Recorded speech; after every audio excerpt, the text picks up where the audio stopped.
मछली चुड़ैल की पूरा शरीर धीरे धीरे करके नीला हो जाती है। फिर वो एक सुंदर सी जलपरी बन जाती है। एक दिन नीलकंठ और उसकी पति एक झील के किनारे आके आम के पेड़ में अपना घोंसला बनाया। फिर उनके 4 नन्हे नन्हे बच्चे हुए। तभी नीलकंठ के पति ने कहा, मैं बच्चों के लिए खाना लाने जा रहा हूँ, तुम बच्चों का ख्याल रखना। अगर मुझे आने में देर भी हुए फिर भी तुम उस झील में मछली शिकार करने मत जाना। लेकिन बहुत देर होने के बाद भी नीलकंठ के पति ना लौटने पर नीलकंठ निराश होके बच्चों के लिए खाना लाने उस झील पर ही गई। लेकिन वो झील से जब मछली पकड़ रही थी तभी अचानक इतने घने बादल कहाँ से आ गए। चारों तरफ अंधेरा छाने लगी और पानी में इतनी हलचल क्यों मच गई। ये हो क्या रहा है। तभी अचानक झील के ऊपर ही एक चुड़ैल प्रकट होती है और मछली मुझे दे दो, वो मेरी मछली है, वो मछली दे दो मुझे। तुम कौन हो? मुझसे क्या चाहती हो? मैं हूँ मछली चुड़ैल। इस झील में मछली पकड़ने कोई नहीं आता। यदि कोई भी आए और मछली पकड़ भी ले तो मैं उसे मछली छीनकर खा लेती हूँ। अरे बाप रे चुड़ैल, मैं यहाँ से चली जाती हूँ। फिर नीलकंठ घर लौट आई। तभी अब मैं क्या करूँ, इतनी देर हो गई, मेरे पति भी शिकार से नहीं लौटे, पता नहीं वो कहाँ रह गया। तभी बच्चों ने कहा, माँ खाना दो ना, बहुत भूख लगी है माँ। हाँ माँ, बहुत भूख लगी है, खाना दो ना। नहीं, मैं नहीं डरूंगी, मुझे बच्चों के लिए खाना लाना ही होगा। फिर से नीलकंठ वहाँ जाती है और मछली पकड़ने लगती है।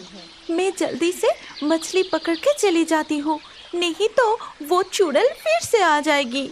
लेकिन जब उसने मछली पकड़ी तभी वो चुड़ैल फिर से आ गई। ओ मछली, मुझे दे दो, नहीं तो बाकी सब की तरह मैं तुझे भी खा जाऊंगी। नहीं, मुझे छोड़ दीजिए मछली चुड़ैल, मेरे बच्चे भूखे हैं, बच्चों के लिए मछली ले जाने दीजिए। मेरे पति भी मछली लाने गए थे लेकिन अभी तक लौटे नहीं। अगर आपको मछली खाना है तो लीजिए, पहले आप मछली खाइए, फिर बच्चों के लिए लेकर जाऊंगी। नीलकंठ के मुंह से ऐसी बात सुन के चुड़ैल की आंखों में आंसू आ गई।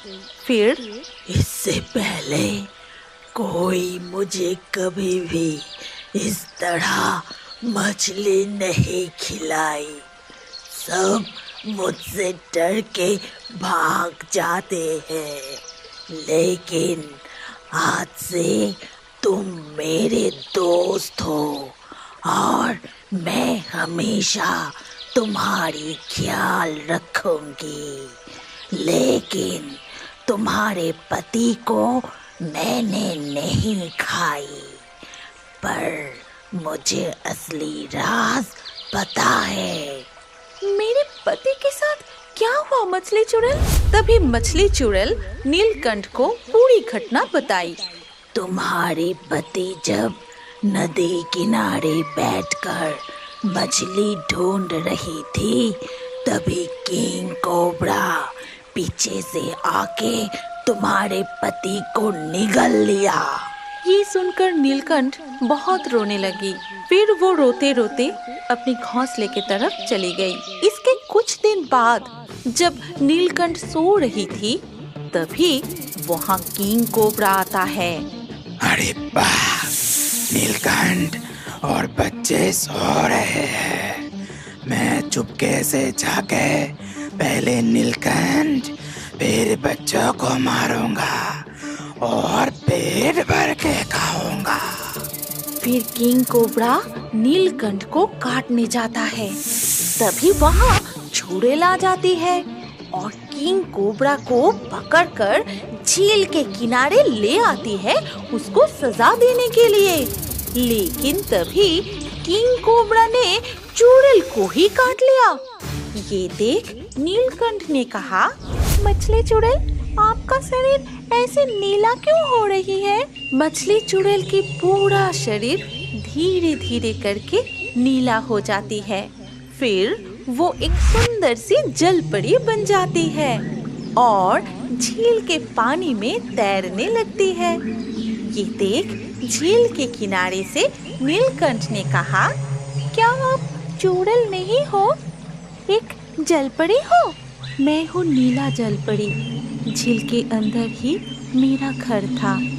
तभी मुझे मछली खाना बहुत पसंद था और मैं लालच करके जरूरत से ज्यादा मछली खाती थी। तभी एक दिन जलदेव ने मुझे श्राप दी। देखो नीला जलपरी, तुम बहुत ही लालची होती जा रही हो। तुम्हें इतना मना करने के बाद भी तुम जरूरत से ज्यादा मछली खा रही हो, जो हमारे नीति के विरोध है। इसीलिए मैं तुमको श्राप देता हूँ कि आज से तुम एक चुड़ैल बन जाओगी। और मैं मछली चुड़ैल बन गई। मछली खाने के लिए तड़पती रही, लेकिन सांप के कटने से जहर के कारण मैं फिर से नीला हो गई। और तुम्हारी मदद करते समय ऐसा होने पर मुझे मुक्ति मिल गई। अब मैं फिर से जलपरी के रूप में पानी में रह पाऊंगी। इसके बाद नीला जलपरी पानी में चली जाती है, लेकिन नीलकंठ की हर मुसीबत में उसकी साथ देती रही।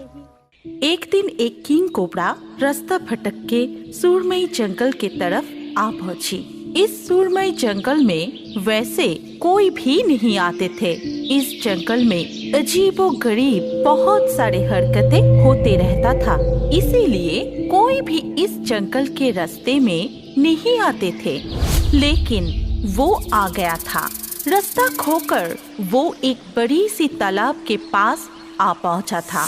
किंग कोबरा थककर तालाब के पास बैठ गया और वहां से पानी पीने लगा। तभी अचानक उसको चौंका के एक खूबसूरत मरमेड तालाब से उठकर आई। उस खूबसूरत मरमेड की पूरे शरीर में बहुत सारे बेशकीमती हीरे और जहरत लगे हुए थे, जिसे देखकर किंग कोबरा के दिल में लालच जाग उठा।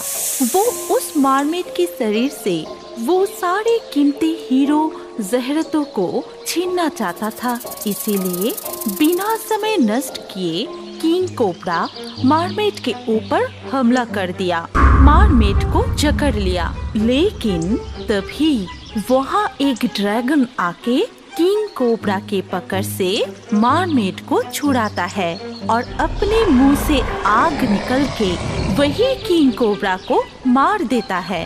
आप चिंता मत कीजिए राजकुमारी मोहिनी, मेरे होते हुए कोई भी आपका कुछ नहीं कर पाएगा। जो भी आपके पास आने की कोशिश करेगा मैं उसको मार डालूंगा। पर आपको भी अपनी हिफाजत करना सीखना होगा और उसमें मैं आपकी मदद करूंगा। नहीं तो ये दुनिया बहुत ही लालची है, सब आके कीमती हीरे जवाहरात को छीनना चाहेगा। उस घटना के बाद बहुत साल बीत जाती है। अभी राजकुमारी मोहिनी नाम की जो मरमेड सुरमई जंगल में रहती है, वो अपने आप को बहुत ही शक्तिशाली बना ली थी। बहुत सालों की कोशिश से उसने एक ऐसी जादुई विद्या प्राप्त की है जिससे वो किसी को भी अपने बस में कर सकती है। किंग कोबरा के बाद से बहुत सारे लोग मोहिनी के हीरे जहरत को पाने के लिए उधर आई है। लेकिन उन सब को मोहिनी अपने बस में कर लेती है और फिर किसी को भी जिंदा नहीं छोड़ती। और इस काम में ड्रैगन उसकी पूरी मदद करता है। अब मैं इतना शक्तिशाली बन गई हूँ, कोई भी मुझसे बच नहीं पाएगा। सालों पहले की मोहिनी और आज की मोहिनी में बहुत फर्क है। आज अगर मुझे कुछ हो भी गया तो मुझे कोई चिंता नहीं होगा। आप कहीं भी जाएंगे, मुझे हमेशा ही आपकी जरूरत रहेगा। इधर सुरमई जंगल से दूर एक घने जंगल में बहुत सारे पंछियाँ रहती थी। इनमें से रंगीला नाम की एक बाघ बहुत ही शातिर था। वो हमेशा सबके ऊपर राज करना चाहता था। वो बहुत कुछ जानता था, इसीलिए अपने ज्ञान की वजह से बाकी सारे पंछियाँ उसको बहुत सम्मान देते थे। रंगीला की 2 जिगरी दोस्त थे, एक तोता और एक मैना। सुनो दोस्त मैना, मुझे कुछ पता चला है। क्या पता चला है? यहाँ से कोसों दूर एक सुरमई नाम की जंगल है। वहाँ पे एक जादुई तालाब में बहुत सारे कीमती हीरे जवाहरात है। वो अगर हाथ लग जाए तो फिर मजा ही आ जाएगा। यहाँ मैं राज करूँगा। लेकिन मैंने सुना है वहाँ जाने में खतरा है। वहाँ ऐसा कुछ है कि कोई भी जिंदा नहीं बचता। कुछ नहीं होगा, सारे खबर सही नहीं होते और वैसे भी कुछ पाने के लिए थोड़ा सा खतरा तो उठाना ही पड़ेगा। फिर तीनों मिलके बहुत सारे पक्षियों को एक साथ किए। फिर सबको समझा के बुझा के सुरमई जंगल में ले जाने के लिए राजी कर लिए। वो सब मिलके सुरमई जंगल में जा पहुँचे। चारों तरफ कितना सन्नाटा है भाई लोग। हम लोगों को धीरे से वो जादुई तालाब ढूंढने होंगे। कोई भी ज्यादा आवाज मत करना। ठीक है, तुम जैसा बोल रहे हो वैसा ही होगा। लेकिन हम लोग अगर एक साथ रहे तभी यहाँ पे वो तालाब ढूंढने में आसानी होगी। वो लोग एक साथ मिलके उड़ते हुए तालाब की खोज करते रहे। बहुत ढूंढने पे भी उन लोगों को कोई तालाब नहीं मिला। सब लोग फिर थक के एक जगह पे बैठ गए। तुम सारे लोग थक गए हो। तुम लोग यहाँ थोड़ी सी आराम कर लो। मैं ज्यादा थका नहीं हूँ। मैं तोता को साथ लेकर थोड़ी आगे जाके देखता हूँ। आगे कहाँ देखोगे? हम तो सब जगह देख लिए। देखो, खाली बैठ के कोई फायदा तो नहीं है। तुम लोग थक गए हो, थोड़ा सा आराम कर लो। हम लोग अभी थके नहीं हैं, तो देखने में क्या दिक्कत है? रंगीला को समझ के मैना तोता को लेकर आगे चला जाता है। मैं भी तो थक गया हूँ, लेकिन तुमने बोला इसलिए मना नहीं कर पाया। अरे अरे, तुम अगर नहीं आते ना तो गड़बड़ हो जाता। मुझे शायद एक तालाब दिख गया है। आगे वो जो घना जंगल है उसके अंदर मैंने एक तालाब देखा है शायद। हम दोनों क्यों आए? सबको बुलाना होगा फिर। अरे बंधु, हीरे जवाहरात अगर एक बार हाथ लग गए ना तो फिर हम दोनों बांट लेंगे। वो घमंडी रंगीला उसको कुछ भी नहीं देंगे। तुम चुपचाप मेरे साथ चलो। दोनों एक साथ ढूंढते ढूंढते एक बड़ा सा तालाब के पास आ पहुँचे। मैना वहाँ पहुँच के मन ही मन सोचने लगा, अगर एक बार वो सब बेशकीमती हीरा मेरे हाथ लग जाए तो फिर इस फुद्दू तोता को भी अपने रास्ते से हटा दूंगा। यही वो तालाब है या नहीं कैसे पता चलेगा? मैं थोड़ा पानी पी के देखता हूँ। तोता पानी पीने गया कि तभी तालाब के पानी से एक सोने का टुकड़ा तोता के हाथ लगा। वो चौंक के उस टुकड़े को मैना को दिखाया। अरे हम सही जगह पे आए हैं, ये तो वही तालाब है। तभी अचानक उन दोनों को चौंका के मोहिनी तालाब के पानी से ऊपर उठ के आई। उसकी खूबसूरती देख के तोता और मैना अचंभित हो गया। मोहिनी के पूरे शरीर में बहुत सारे कीमती हीरा जहरत था, जिसे देख के मैना और भी लालची हो गया और उसे पाने के लिए कुछ भी करने को तैयार था। लेकिन तभी मोहिनी अपने जादुई शक्ति से तोता और मैना को अपने बस में कर लेती है। तुम दोनों भी मेरे शरीर से हीरे जहरत लेना चाहते हो? तुम दोनों को भी मैं नहीं छोड़ूंगी। उसके जादू से वो दोनों वहाँ से हिल नहीं पाए और मोहिनी ड्रैगन को बुलाती है। फिर ड्रैगन अपने मुंह से आग निकलकर दोनों को मार देता है और फिर से मोहिनी पानी के अंदर चली जाती है। इधर रंगीला और बाकी सारे पक्षियाँ थक के वहीं सो गए। बहुत देर बाद जब रंगीला के आँख खोली, वो चौंक गया क्योंकि अंधेरा हो चुका था और उसके दोस्त तोता और मैना तभी भी नहीं लौटे थे। वो बाकी सारे पक्षियों को उठाया और तोता मैना को ढूंढने के लिए कहा। वो खुद भी दोनों को ढूंढने के लिए जंगल के दूसरी तरफ चला गया। वो जब दूसरी तरफ जा रहा था तब बाकी पक्षियाँ तालाब को ढूंढ लिए और उन लोगों के हालात भी तोता और मैना जैसा ही हुआ। ठीक उसी तरह से मोहिनी सबको अपने बस में कर लेती है। फिर मोहिनी के ड्रैगन आके सबको अपने मुंह से निकले हुए आग से मार दिए। अभी रंगीला पूरी तरह से अकेला हो गया था और वो बार बार रास्ता भटक के एक ही जगह पर आ रहा था।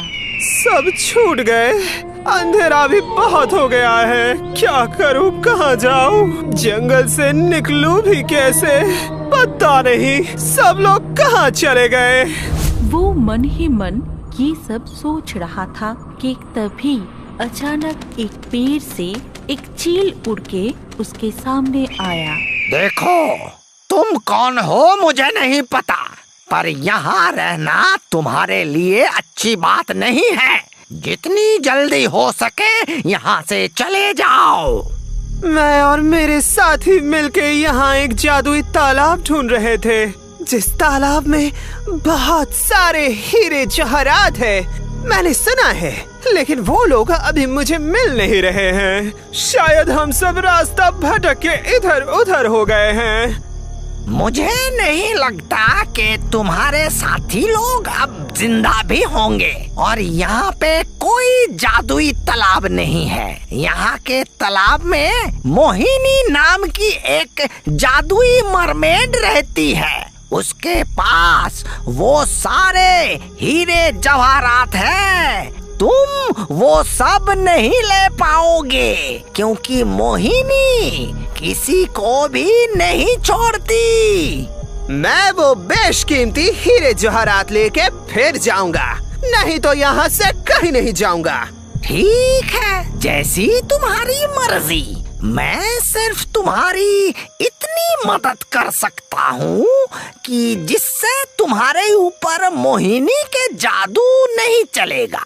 वो तुम्हें अपने वश में नहीं कर पाएगी। बहुत सालों के तपस्या के बाद मैंने ये शक्ति प्राप्त की है। चील से आशीर्वाद लेकर रंगीला वहाँ से उड़ जाता है और थोड़ी ही देर में वो उस तालाब के सामने पहुँच जाता है।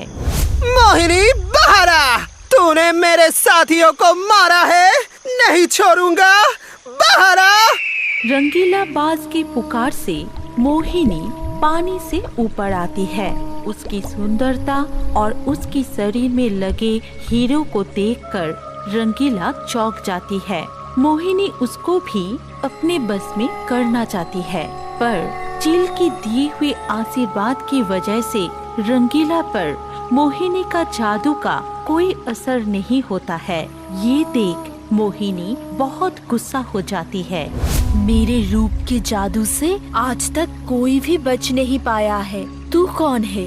अभी तू मेरे बस में आ जाएगा और फिर आज ही तेरा आखिरी दिन होगा। मेरे सोने हीरे को हाथ लगाने की सोचा भी कैसे? तुम मेरा कुछ नहीं कर पाओगी। तुम्हारी सुंदरता की बस में आने वाला नहीं हूँ मैं। मुझे तो तुम्हारे ऊपर लगे हुए सोने हीरे से मतलब है। रंगीला पर उसके जादू का कोई असर नहीं हो रहा था।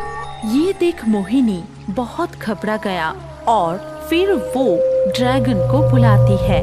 ड्रैगन सब कुछ देख के बहुत क्रोधित हो जाता है।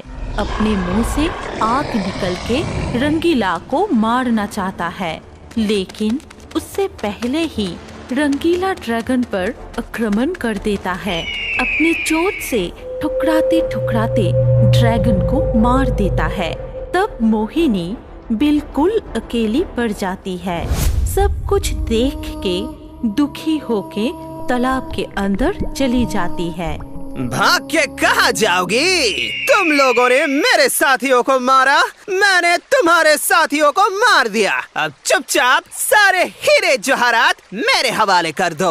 रंगीला के बुलाने से मोहिनी फिर तालाब के ऊपर आई, लेकिन उसकी इतने सालों के साथी के मर जाने पर वो बहुत दुखी थी और रो रही थी। उसको रोते देख रंगीला बाज को उसके ऊपर तरस आया। तुमने मेरे साथियों को मारा और तुम्हारी शरीर का हीरा जवाहरात देख के मैं लालची हो गया था। मुझे माफ कर दो, मैंने तुम्हारे साथी को मारा। रुक जाओ, मैं मेरे साथी के साथ मिलके बहुत लोगों को मारा है, क्योंकि सभी मुझसे ये सब कीमती चीजें छीनना चाहते थे, लेकिन तुम मुझे अकेले पकड़ के भी कुछ नहीं किए। ऊपर से तुम लालची होने के लिए माफी भी मांग रहे हो, इसीलिए मैं तुम्हें मेरे शरीर से एक कीमती हीरो का हार देती हूँ। ये कह के मोहिनी अपने गले से एक हार निकल के रंगीला बाज के गले में उसे डाल देती है। तभी सब को चौंका के मोहिनी एक सुंदर दुनिया में बदल जाती है। धन्यवाद, तुम्हारे लिए मैं आज श्राप से मुक्त हो गई। मेरे ऊपर श्राप था, जब तक मैं खुद से किसी को भी मेरे शरीर से हीरे जवाहरात निकल के नहीं दूंगी, तब तक मैं इसी तालाब में मरमेड बन के रह जाऊंगी। तुमने मुझे आज श्राप से मुक्त कर दिया। मुझे धन्यवाद मत दो, तुम्हारे लिए मैं भी लालच से मुक्त हुआ हूँ, वो भी कम नहीं है। तुम्हारे लिए ही मुझे महसूस हुआ है कि लालच बुरी है। मुझे अब छोड़ के मत जाओ, मैं यहाँ अकेले नहीं रह पाऊंगी, मुझे तुम्हारे साथ ले चलो। ठीक है, अब से हम दोनों एक साथ ही रहेंगे।